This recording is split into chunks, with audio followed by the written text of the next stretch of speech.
Yeah. Oh Jawa. Yeah. Alhamdulillah. Nyok kita fokus lagi ya. Jangan sampai lolos, ini waktu mustajab untuk berdoa. Tepuk tangan dulu yuk.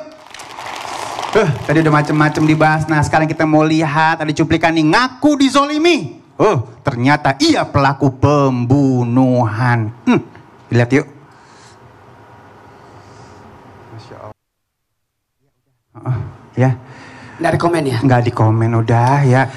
Kita nggak boleh menghakimi ujian orang lain deh ya. Mudah-mudahan kembali ke jalannya gitu kan ya.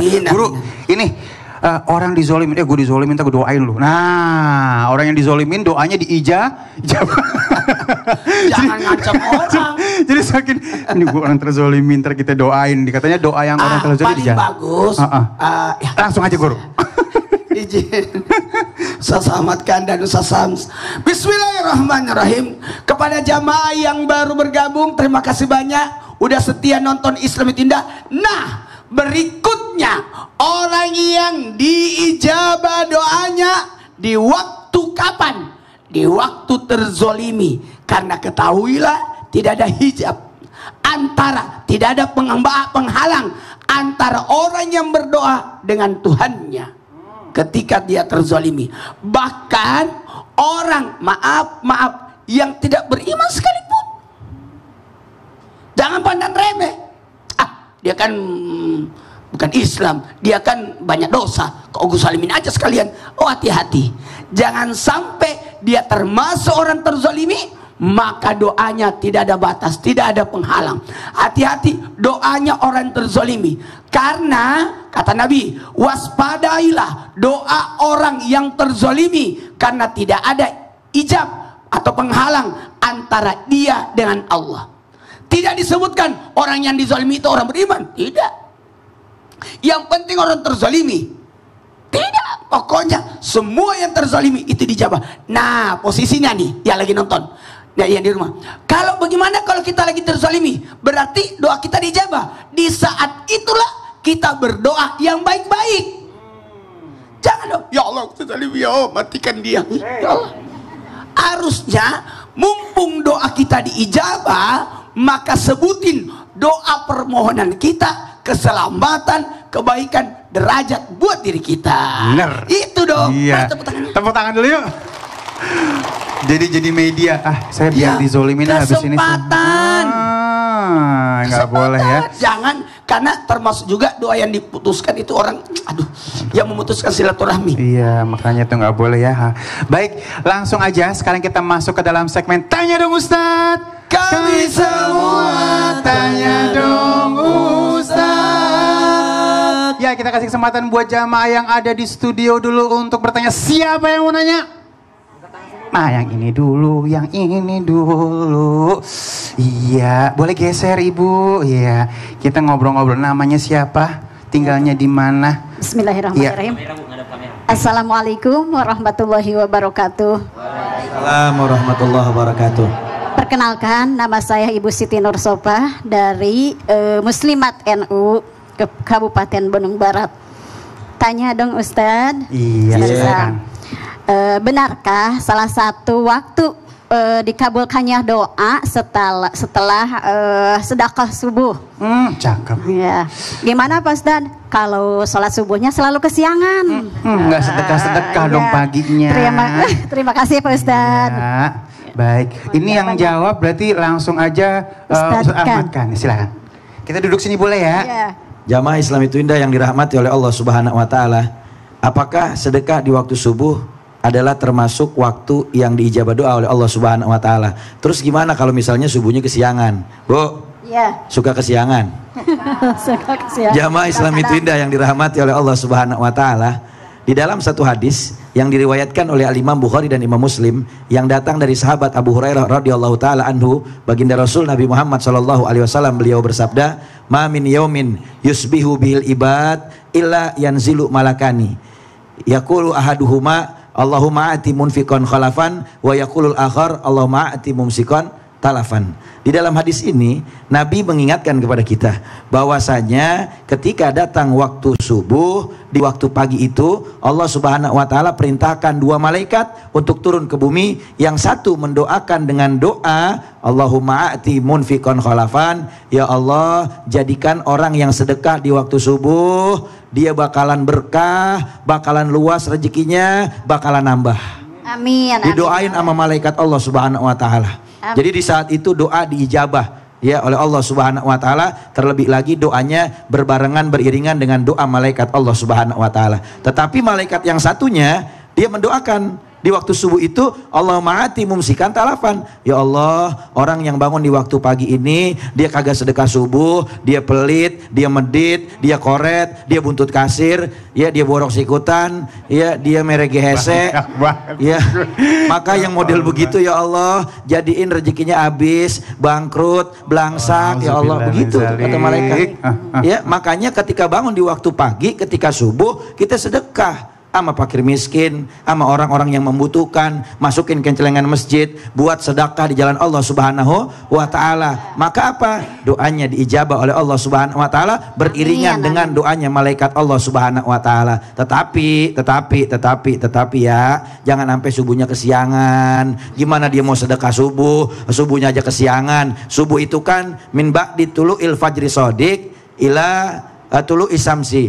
Waktu subuh itu adalah waktu yang datangnya dari mulai naiknya fajar sodik sampai naiknya matahari waktu isrok. Lah kalau subuh jam 8 lah bukan subuh namanya. Lah pernah ada cerita tuh mantu ketipu ya, bukan mantu, mertua ketipu sama mantu. Dipikir apa? Dipikir waduh gua punya mantu nih, mantu soleh banget, dia rajin sholat duha jam 8 sholatnya, ketipu mulu, pas rakaat kedua tangannya kunut, ya ternyata mantu gua subuhnya kesiangan. Tuh, ya Allah. Gitu. Makanya apa? Makanya kita jangan sampai kesiangan biar kita dapat kemuliaan sholat subuh berjamaah. Dan juga kita bisa sedekah subuh sehingga doa dijabah sama Allah Subhanahu wa taala. Amin ya Allah. Tepuk tangan dulu yuk. Baik, dan sekarang kita masih kasih kesempatan lagi, siapa yang mau nanya lagi yang deket sini aja dulu dah. Nah si Neng nih, ya Allah Neng menor banget Neng ya. Iya, boleh geser lagi ya. Jangan lupa namanya sampai tinggalnya di mana. Itu listriknya nomor 9. Kok tahu Ustaz? Iya, aku sebelah sini loh. Baik silakan, lihat sana sayang. Assalamualaikum warahmatullahi wabarakatuh. Waalaikumsalam warahmatullahi wabarakatuh. Tanya dong Ustadz. Iya silahkan. Ustadz Maulana ya. Oh saya. Iya. Ya Allah semangat banget. Perkenalkan nama saya Sri Mulyati dari Bandung Barat. Sri Mulyati dari Bandung Barat. Ya. Mantap. Salah satu doa dikabulkan dalam perjalanan berapa kilo disebut musafir. Terus seperti saya dari Bandung ke Jakarta, apakah termasuk musafir? Ya. Segitu aja. Iya. Wassalamualaikum warahmatullahi wabarakatuh. Waalaikumsalam. Doanya musafir diijabah, pengen tahu ya, silakan guru. Doa orang musafir diijabah. Nah, karena separuh dari kesulitan orang musafir. Makanya Allah kasih rukhsah, keringanan bagi orang musafir itu menjamak qasar salat. Nah, gimana dengan orang musafir ini? Mohon maaf, orang yang musafir ini adalah perjalanan kebaikan, perjalanan kayak berdagang, menuntut ilmu kayak ibu-ibu, ya itu termasuk. Tapi kalau perjalanan maksiat tidak digolongkan. Jadi syaratnya niatnya adalah perjalanan bagus. Ustadz, jaraknya berapa? 80 kilo.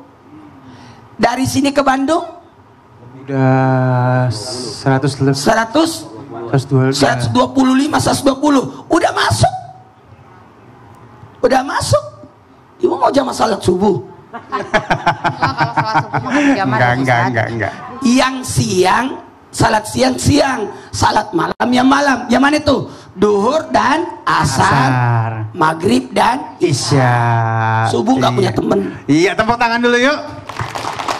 Jadi sudah terhitung musafir ya. Terima kasih Ustaz. Dan perjalanannya dalam keadaan baik, pengen nuntut ilmu, angkat doa yang banyak ya. Insya Allah diijabah doa kita. Amin ya Rabbal Alam. Siapa lagi yang mau nanya? Yang sini lagi. Oke. Iya. Umi boleh berdiri. Iya, geser-geseran dikit. Silakan. Assalamualaikum warahmatullahi wabarakatuh. Waalaikumsalam warahmatullahi wabarakatuh. Perkenalkan, nama saya Umi Nurul dari Majelis Taklim Muslimat Nahdlatul Ulama Kecamatan Rongga, Kabupaten Bandung Barat. Tanya dong Ustadz. Iya. Ustadz Zam. Iya. Jam langsung nih. Siap. Apakah salah satu doa mustajab itu ketika minum air Zam-Zam? Siap. Bisa minumnya di depan Ka'bah khusus atau bisa di mana saja seperti beli di condet gitu. Oh iya iya iya. Yang penting air Zam-Zam gitu. Iya gitu. Iya, yang jadi masalah asli apa kagak itu kadang-kadang jadi masalah gitu. juga ya. Baik, silakan guru, cakep banget pertanyaannya. Bismillahirrahmanirrahim. Mari kita lihat Al-Quran surah Ibrahim ayat 37. A'udzu billahi minasy syaithanir rajim. Rabbana inni askantu min dhurriyyati biwadin ghairi dhi zar'in 'inda baitikal muharram Rabbana liyuqimus salata faj'al af'idatan minan nasi tahwi ilaihim warzuqhum minats thamarati la'allahum yashkurun.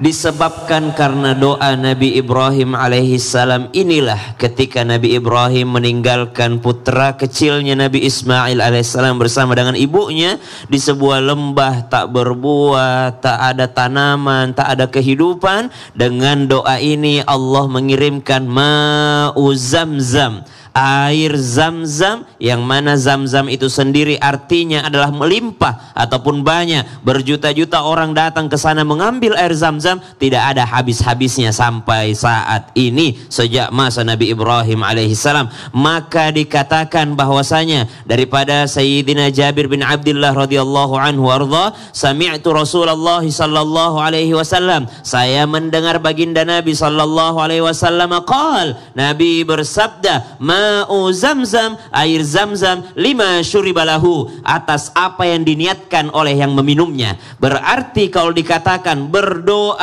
meminta sebelum meminum air Zamzam, itu adalah yang utama dan tergantung niat daripada doa tersebut. Kemudian di saat seseorang meminum air Zamzam ada adab-adabnya. Makanya sambung pertanyaan ibu, bolehkah dicondet? Bolehkah di Jakarta? Bolehkah di Bandung Barat aja orang minumnya juga dapat keutamaan air Zamzam? Maka jawabannya boleh. Yang penting mengikuti daripada sunnah-sunnah baginda Nabi sallallahu alaihi wasallam. Mana sunnahnya? Yang pertama, meminum air Zamzam dimulai dengan al-basmalah, bismillah, paling ringan, ataupun dengan lengkapnya bismillahirrahmanirrahim, ataupun dengan bismillah yang lainnya, bismillahilladzi la yadurru ma'asmihi syai'un fil ardh wala fis sama'i wa huwas samiul alim. Kemudian diniat dalam hatinya tentang apa yang kita inginkan dengan air ini, menyembuhkan apakah, menyembuhkan inikah, penyakit inikah, penyakit itukah, maka niatkan dengan hatinya. Kemudian meminumnya tidak sekaligus satu teguk, tapi berhenti-berhenti. Maka dikatakan ada caranya minumnya, bismillah seteguk, lepaskan alhamdulillah, bismillah alhamdulillah, bismillah alhamdulillah. Ustadz, saya pernah dengar kalau minum air Zamzam itu katanya berdiri ya, bukan duduk ya. Maka disebutkan Nabi pernah minum air Zamzam dengan cara berdiri. Nabi juga pernah minum air Zamzam dengan cara berada di atas ontanya. Berarti duduk dan berdiri, duduk itu adalah utama, berdiri itu diperbolehkan ketika minum air Zamzam. Kemudian sunnahnya menghadap kiblat, meskipun enggak lagi di Masjidil Haram, walaupun di Condet ataupun dimanapun itu, kalau dia menghadap kiblat sudah diumpamakan orang yang berada di depan Ka'bah. Allahu taala. Terima kasih. Sama-sama. Jadi sebenarnya cara pun akhirnya meyakinkan kita dalam berdoa ya. Betul, Benar Masya nggak tadi kan Allah. pada saat kita nggak yakin, jadi doanya juga nggak tembus juga bisa jadi ya. Tergantung niatnya, doanya mau ini minum air zam-zam. Yakin. Terima kasih guru. Yuk tepuk tangan dulu yuk. Dan sekarang kita kasih kesempatan buat teman-teman di rumah untuk bertanya. Di sini ada lewat Instagram kita. Dela Pramita 17. Ustadz, aku bingung kenapa doa aku tidak diijabah sama Allah. Dan waktu itu aku bermimpi ya, kalau sepanjang hari Jumat semua doa akan dikabulkan, baik doa baik maupun doa keburukan ya. Emang benar begitu Ustadz? Nah ini minta tolong Ustadz Ahmad kan. Masya Allah, jadi doanya hari Jumat ya? Iya, katanya doa Jumat tuh diijabah semua. Kenapa kok dia nggak diijabah? Iya. Silahkan. Jamaah Islam itu indah yang dirahmati oleh Allah Subhanahu wa taala, apakah benar berdoa di hari Jumat itu adalah waktu yang doa tidak ditolak oleh Allah Subhanahu wa taala? Di dalam satu hadis yang diriwayatkan oleh Imam Bukhari dan Imam Muslim yang datang dari sahabat Abu Hurairah radhiyallahu taala anhu wa ardhah, beliau mengatakan anna Rasulullah sallallahu alaihi wasallam dzakara yaumal jum'ah wa qala la yuwafiquha abdun muslim yas'alullaha ta'ala syai'an illa a'tahu iyyah. Katanya sahabat Abu Hurairah, satu saat kami duduk dengan baginda Rasul Nabi Muhammad SAW. Lalu kemudian Rasulullah menceritakan tentang kemuliaan hari Jumat. Dan ketika itu Nabi mengatakan, sesungguhnya di hari Jumat itu ada satu waktu yang kalau hamba Allah Subhanahu wa taala meminta kepada Allah sesuatu permohonan dan bertepatan di hari Jumat itu dengan waktu yang Allah ijabah, maka Allah akan kabulkan doanya. Jadi Allah rahasiain, Bu. Ya, di hari Jumat itu waktunya juga Allah rahasiain. Kenapa sih di dalam ibadah itu seperti berdoa di waktu mustajab antara hari Jumat, cuman di waktu kapannya? Tapi Allah rahasiain biar kita terus bersemangat untuk ibadah, berdoa kepada Allah sepanjang hari di hari Jumat. Cuman udah dikasih tahu bocorannya, keluhnya di hari Jumat, Sayyidul Ayyam, pimpinannya hari, tetapi disembunyiin nama Allah Subhanahu wa taala waktu-waktunya di jam-jam berapa di hari Jumat, biar kita semangat terus berdoa kepada Allah Subhanahu wa taala. Jadi perbanyak doa di hari Jumat, tetapi di hari lain juga kita berdoa, tetapi khususnya hari Jumat kita perbanyak ibadah karena Idul Muslimin, hari Jumat itu adalah lebarannya orang muslim. Perbanyak dekatkan diri kepada Allah Subhanahu wa taala. Kalau kita dulu di Tarim ketika belajar di Hadramut kepada guru kami Murabi Arwahana Sayyidul Walid Al Habib Umar bin Muhammad bin Salim bin Hafid bin Syekh Abu Bakar bin Salim hafizahullah taala wa ra'ah amin ya rabbal alamin, biasanya kalau di hari Jumat itu dipakai untuk menyegerakan berangkat ke masjid, berpagi-pagi ke masjid, sehingga iktikaf di masjid dalam waktu yang lama, lalu kemudian baca Al-Quran, perbanyak zikrullah, perbanyak sholawat, perbanyak sholat sunnah sampai datang waktunya Jumat. Dan setelah itu biasanya berkunjung silaturahim ke rumah guru, ke rumah orang tua, dan sibukkan dirinya di hari Jumat dengan beribadah kepada Allah Subhanahu wa taala dan memperbanyak doa. Nah, pertanyaannya, kenapa kok udah berdoa di hari Jumat tapi belum diijabah? Introspeksi diri. Kata Nabi Muhammad, innal abda la yuhramu rizqa bi dzambi yusibuhu. Sesungguhnya seorang hamba terkadang bisa tertolak doanya, terhalang daripada pengkabulan oleh Allah Subhanahu wa taala disebabkan karena dosa yang dia perbuat. Makanya yuk kita refleksi diri kita muhasabah, dosa apa ya yang gue bikin, yang bikin doa gue nggak diijabah, tertolak, nggak diterima sama Allah Subhanahu wa taala. Bisa jadi gara-gara sesuatu yang kita anggap mungkin zaman sekarang orang sepelein, ninggalin sholat, padahal salah satunya ninggalin sholat itu doa nggak diijabah sama Allah Subhanahu wa taala. Jadi Gitu kita ya. introspeksi diri ya. Betul. Yang suci cuma bisa disentuh dengan yang suci juga. Betul, cakep banget. Bahasa gitu ya. Masya Allah. Bersihin diri kita, insya Allah doa kita tembus ke langit. Amin, Ya. amin, Bu. Terima kasih guru ilmunya. Dan baik, ini ada informasi penting ya buat warga Bandung, jangan lupa hadiri Tablik Akbar 5 November ya. Ini ada 2 sesi. Yang pertama yaitu jam 8 itu di Trans Studio Indoor The Park, dan yang kedua itu jam 12 di Masjid Agung Trans Studio Mall Bandung. Ingat ya, gratis ya. Nah, yang pengen tahu lebih lanjut lagi langsung aja cek link kita atau kunjungi Instagram kita ya. Jamaah, alhamdulillah.